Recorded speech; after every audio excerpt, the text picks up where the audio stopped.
کہ یہ جو مشرق وسطیٰ میں جاری جنگ ہے اس کے نتیجے میں ایک اپرچونٹی ضرور ہے پاکستان کے لیے، خاص کر کے وہ پاکستانی سرمایہ کار جنہوں نے گلف میں اپنا سرمایہ لگا رکھا تھا ریل اسٹیٹ کے شعبے میں، تو اس کے لیے یقینی طور پر گورنمنٹ کچھ انسینٹیوز دینے کا سوچ رہی ہے تاکہ وہ اپنا سرمایہ پاکستان واپس لائیں۔ اس پر مزید بات کرنے کے لیے ہمارے ساتھ موجود ہیں ملک احسن صاحب، یہ ایکسپرٹ ہیں ریل اسٹیٹ کے شعبے کے۔ بہت شکریہ ملک صاحب جوائن کرنے کے لیے۔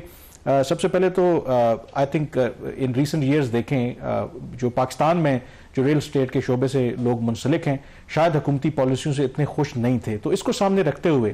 ڈو یو تھنک کہ گورنمنٹ اب جو سوچ رہی ہے کہ جو لوگ اپنا سرمایہ گلف کنٹریز میں محفوظ نہیں سمجھ رہے وہ اپنا سرمایہ پاکستان میں واپس لے کر کے آئیں، کیا پراسپیکٹس نظر آتی ہیں آپ کو اس کی؟ بسم اللہ الرحمن الرحیم۔ کامران بھائی آپ نے بالکل ٹھیک کہا کہ گورنمنٹ نے فائنلی یہ سوچا کہ ہم لوگوں کو اس سائٹ پہ انسینٹیوائز کریں تاکہ جو ریمیٹنسز بڑھیں اور پلس جو کیپٹل باہر فلائی ہوا وہ واپس آ جائے۔ بٹ جو آپ نے انٹرو میں بولا کہ جی پالیسیز وغیرہ کا، تو وہ پالیسیز نہیں تھی، انٹینشنلی آپ کی گورنمنٹ نے اس کو ریل اسٹیٹ سیکٹر کو، ہاؤسنگ کو انڈر سٹریس رکھا ود ہیوی ٹیکسیشن اور ہیوی چارجز کے طور کے اوپر۔ اچھا، اس میں ملک صاحب آپ کہہ رہے ہیں انٹینشنلی اس کو انڈر انہوں نے سٹریس رکھا، اس کی ایک وجہ یہ بھی تو تھی نا کہ جس طریقے سے پرائس اسپیکولیشن ہوئی ہے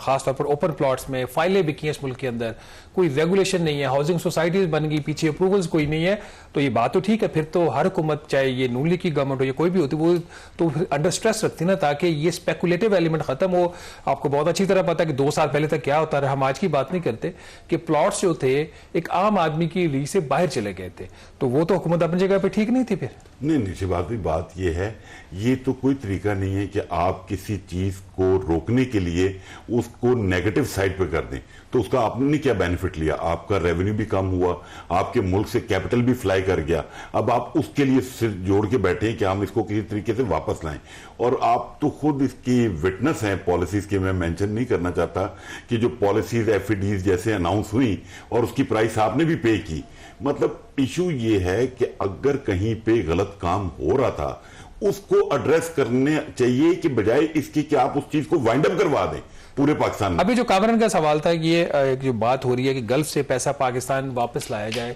یہ ایک پاکستان کے لیے اپارچونٹی ہے، کرائسس کے اندر اپارچونٹی ہے، اس کی کیا پراسپیکٹس ہیں؟ ماضی میں بھی اس طرح کی اٹیمپٹس ہوئی ہیں، حکومت کامیاب نہیں ہوئی، کیا ہم جو ہمارا سرمایہ ابدار ہمارا پاکستانی جو باہر چلا گیا ہے، جو مڈل ایسٹ چلا گیا ہے، وہ آج اس کو یہ اعتماد حکومت دینے میں کامیاب ہو جائے گی کہ وہ سیف طریقے سے اپنا پیسہ واپس لے، اس کو کل ایف بی آر بھی تنگ نہ کرے، اس کو کل ایف آئی اے بھی تنگ نہ کرے؟ شہباز بھائی یہ تو آپ بہتر بتائیں گے، آپ نے آج سٹوری بھی کی ہے اور مجھے بھی تھوڑا بہت جو نالج تھا کہ پرائم منسٹر نے جو ابھی میٹنگ کی ہے اس میں گورنمنٹ کی انٹینٹ تو پازیٹیو ہے، بٹ اس پہ ٹرسٹ کیسے ہوگا کہ گورنمنٹ یہ میئرز لے گی؟ اگر سپوز میں اوورسیز پاکستانی ہوں، دبئی میں بیٹھا ہوں، بحرین میں، قطر میں، مجھے پہلے پتا تو چلے پاکستان گورنمنٹ کر کیا رہی ہے۔ جو یہاں کے سرمایہ دار ہیں، اور میں آپ کے پہلے پروگراموں میں بول چکا ہوں، ہم باہر پیسے لے کے جانا چاہ رہے ہیں، گلف میں یہ ہوا ہے، باقی اوپننگ ابھی کھلی ہیں۔ جب تک آپ اس سیکٹر کو انسینٹیوائز نہیں کریں گے، لوگوں کو پازیٹیو پکچر پینٹ نہیں کریں گے، تب تک آپ کا یہ پرابلم چلتا رہے گا۔ ملک صاحب یہ بتائیں کہ کیا جس طرح بھی یہ اسپیشل کمیٹی بھی بنی ہے ریل اسٹیٹ کے ایشوز کے اوپر، تو آپ کے خیال میں کیا اقدامات ان کو کرنے چاہیے، کون سے انسینٹیوز دینے چاہیے کہ جو نہ صرف جو باہر سے لوگ اگر سرمایہ لانا چاہتے ہیں وہ بھی واپس لائیں، جو لوکل جو انویسٹر ہے اس کو بھی ذرا ایک انکریجمنٹ ملے؟ جی کامران بھائی، اس میں سب سے جو آج شہباز بھائی نے بھی لکھا سٹوری میں، ایک تو جو ٹیکسیشن ہے اس کی پرسنٹیج کم کی جائے تاکہ لوگوں کو پتا چلے کہ گورنمنٹ کی انٹینٹ ہے، کیونکہ اگر آپ کو یاد ہو لاسٹ ایئر بھی ہم نے مارچ اپریل میں ایسی ہی ایکسرسائز پہ بہت کام کیا کہ جی ہم اس سیکٹر کو لے کر چلنا چاہتے ہیں، بٹ انفارچونیٹلی جب یہ پرپوزل آئی ایم ایف کے پاس گیا، اور میں یہ سمجھتا ہوں وہ غلطی گورنمنٹ کے پارٹ پہ یہ تھی کہ جنہوں نے اس کو پریزنٹ کیا آئی ایم ایف کے سامنے وہ کیس پراپرلی پلیڈ ہی نہیں کر سکے، کیونکہ وہاں پہ آپ نے صرف بلڈر اور ڈیولپر کے 4 لوگوں کو بٹھا کے آپ نے جب کیس پلیڈ کیا تو آئی ایم ایف نے نو کر دیا۔ اگر اس دفعہ بھی انہوں نے یہی حرکت کی تو مجھے خدشہ ہے کہ شاید یہ نہ ہو کہ اس دفعہ بھی یہ بلنڈر ہو جائے، بٹ مجھے اس دفعہ پرائم منسٹر کی انٹینٹ لگتی ہے، کیونکہ جو انہوں نے ان کے ورڈ سے اپنی اس میٹنگ میں کہ میں جی یہ کسی بھی طریقے سے امپلیمنٹ کرنا ہے اس بجٹ میں۔ ابھی ویسے ایک پازیٹیو امپیکٹ تو یہ آ رہا ہے کہ 7th کو ایک ٹینٹیٹیو ڈیٹ آئی ہے کہ 7 اپریل کو پرائم منسٹر کنونشن سینٹر میں ہاؤسنگ لون مارگیج کے اوپر لوگوں کو خوشخبری سنائیں گے, جو کہ آلریڈی ویسے اسٹیٹ بینک اس کو نوٹیفائی کر چکا ہے اور بینکس کو بتا رہا ہے, بٹ اس میں بھی اتنی ہرڈلز ہیں کہ وہ میں آپ کو کیا بتاؤں. مطلب پرابلم ایک سب سے بڑا کامران بھائی یہ ہے, جب یہ پرائم منسٹر صاحب میٹنگ چیئر کرتے ہیں نا تو تمام سرکاری ملازمین بیٹھے ہوتے ہیں, مطلب ایک طرف چیئرمین ایف بی آر ہوں گے, ایک طرف سی بی اے کے چیئرمین ہوں گے. وہاں پہ یہ دونوں یہ نہیں بتاتے کہ ہمارے کیا بلنڈر ہے. اگر اس میں کوئی پرائیویٹ سٹیک ہولڈر بیٹھے, مطلب ابھی آپ جیسے مارگیج کی بات کر رہے ہیں, مارگیج کے اندر سی ڈی اے 1.5 لاکھ روپیہ لین مارکنگ کا چارج کر رہا ہے ایک عام آدمی سے. مطلب گورنمنٹ 5.5%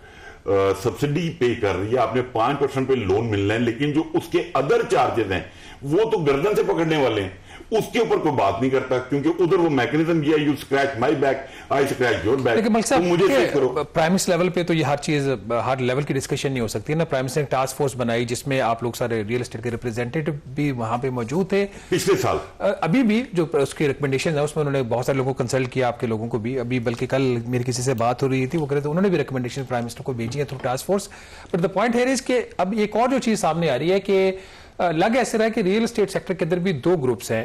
2 لابیز ہیں. ایک ڈیولپرز کی لابی ہے جس کو غالباً گورنمنٹ زیادہ بیک کر رہی ہے, وہ کہہ رہے ہیں کہ گھر بنیں گے, لوگ خریدیں گے, تو اس میں زیادہ ایکٹیویٹی ہے اور اس میں اسپیکولیشن بھی کم. اور دوسرا جو ہاؤسنگ سوسائٹیز